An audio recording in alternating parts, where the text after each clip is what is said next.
over a quarter of Freemasons who left the organisation said they left because they felt they weren't appreciated or made to feel welcome in their own lodges. Today, I'm joined by the Provincial Mentor, Dave Buckenham, for Lincolnshire. And Dave, I'd like to talk about this particular topic. You being a mentor, it's your responsibility in the province to not bring members in, but make sure that they're being mentored and guided and retained. So why do you think so many Freemasons do leave, and what can lodges do to stop that? Talk to me.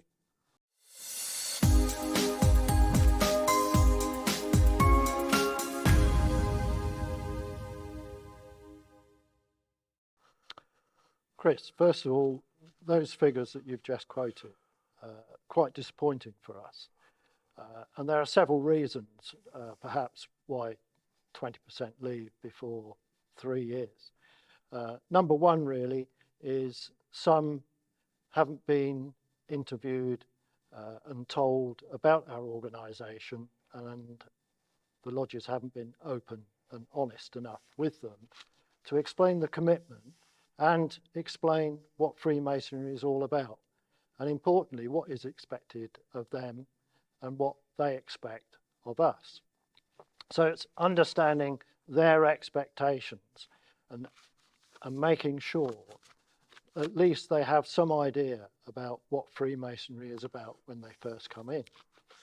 Now, at the moment, we have quite a number new members coming in purely from the internet and social media, which is great.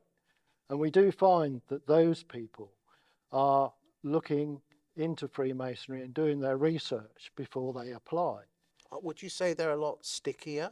Do ones that come in through social media and the UGLEO website tend to stay longer than the ones that are probably introduced through personal recommendation? That's what we're finding.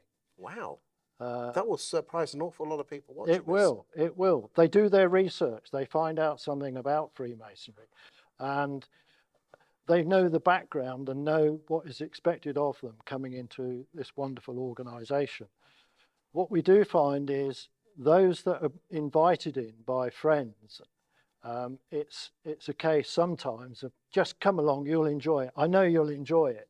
You know, join us. And when they come, they don't fully understand the commitment that we expect. Do you think, and again, this is a lesson for me, and I'm sure people watching this, is that if you're going to bring in a friend, you almost have to go over and above and explain what the commitment is. You know, I jokingly say to the wife that it was 8 meetings a year, and she says, well, you've had those 8 meetings and we're at the end of February. Yes. But I think the lesson here is that people who are bringing in friends, sons, friends of friends, is that they need to explain exactly what the commitment is, because there is a lot of commitment, isn't it? There is a lot of commitment. There's a lot of dedication in any organisation that you join, and we are volunteers. We don't get paid. We are a community-based organisation. We have strict morals. We are there to make good men better. And a part of our tradition and the degrees that we go through are moral playlets as we go through life. And within these ceremonies, there is an expectation for the new member to be involved. And until such time as they come in, and that's where the mentor takes over. And that's where the arm around them to tell them a little bit more about the organisation, making them feel welcome, making them know that they belong to a wonderful organisation. And then we can build on that and nurture them through, and they will stay. I mean, it disappoints me that so many do leave between the first and the third. What can average Joe Blow Mason who spots someone, you know, who's been parachuted in, you know, and it's not just at the ceremony, it's downstairs at the festive board as well, isn't it? It is. And when they come in the ceremony is a wonderful ceremony, and they are made to feel so welcome. It's when they come back again, and we need to make sure that they are not embarrassed about where they sit, what they should do, and what happens next in the ceremony. Somebody needs to explain to them and put their arm around them and say, this is where you sit, we'll look after you, we'll explain what you need to do or don't or shouldn't do, and make them feel comfortable within the organisation. It does take a time to get to know us within any organisation, and that's what mentoring is there for, is to tutor them, to coach them, make sure we know what they want of Freemasonry and what Freemasonry expects of them. And then once they settle in, and they can grow with us.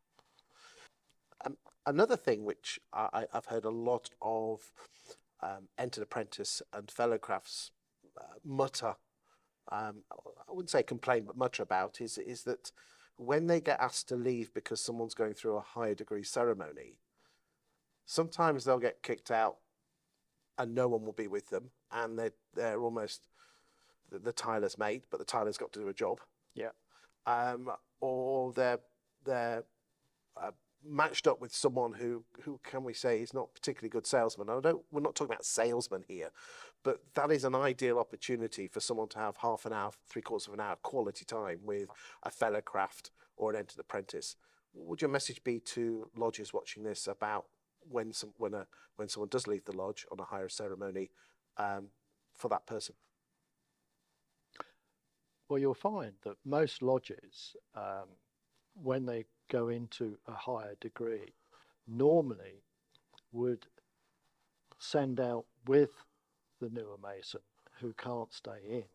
They would send an experienced person out with them to answer any of their questions and also tutor them and explain what's happening. That's what we would expect. And that is happening. I know it's happening because as I move around the province, I see this quite regularly. There are some times when it doesn't happen, and I'm quite disappointed at that. But it does become the norm that either the individual's mentor or an experienced Mason will go out with them and will answer any particular question. Surely it's beholden on the person who's going out, not necessarily to answer questions, but also, as you say, tutor the person and actually say, right, this is, did you notice in the ceremony this happened and this happened? Yeah. We have 3 ceremonies. There is another addition to finish their journey, their initial journey in Freemasonry, which we call the Royal Arch. So there are 4 basic, shall we say, degrees order. And when they do their first degree, their initiation, they are automatically given a small handbook which actually explains the ceremony and gives them an introduction to Freemasonry. Now this little booklet, the mentor will sit down, or we expect them to sit down and go through this booklet. When they go out, when a higher degree is practiced, then it is usual that the mentor or the experienced Mason will go out with them and they'll go through the booklet. And no doubt the new Mason has got questions and there will be explanations given by the mentor. So something I've learned here is I knew the books existed and I've seen them, but in reality what we should be doing is planning ahead. Yes. As I said, right, I'm going to be going out with Tony or Bob. Yes. Tony, bring your booklet that you got given when you were made a second degree fellow craft, and we'll go through it. And then for the person who's going out, actually has something to talk about, because we're all very guilty of taking those books out and sometimes probably not necessarily reading it, or if we do read it, don't understand it. Yeah. In our lodge, our lodge mentor says that it's not just his responsibility to be a mentor, and it's not just the responsibility of whoever brought that the new Mason in, it's everyone's responsibility. Do you think that's fair comment? I think it is a fair comment. Yeah, we all have a duty to welcome that new Mason. We all have a duty to make that new person comfortable within the organisation, and we all have a duty to make sure that they progress and understand what the organisation is about. There are occasions when their personal mentor or their sponsors are not available because of their own commitments, and other members within the lodge should then step forward and look after the new member. It's the same, I'd like to add that it's the same with the almoner. We must all be almoners as well. We must all look after each other, and that's an important role. The one thing I'm particularly impressed with is the new Hermes system, which actually does tell you if someone hasn't turned up to a meeting, and that gets sent to the membership officer and the mentor, which again, using technology to its advantage. If I'd like to move on and talk about how some brothers get bored after going through the chair, because we all join and we go on the escalator of jobs, and then in the year that the worshipful master, you're kingpin, the big dog. Yeah. And then all of a sudden you get put to the side, and then you can see, I've seen in some of my lodges, someone probably not turning up as much as they should be. Yeah.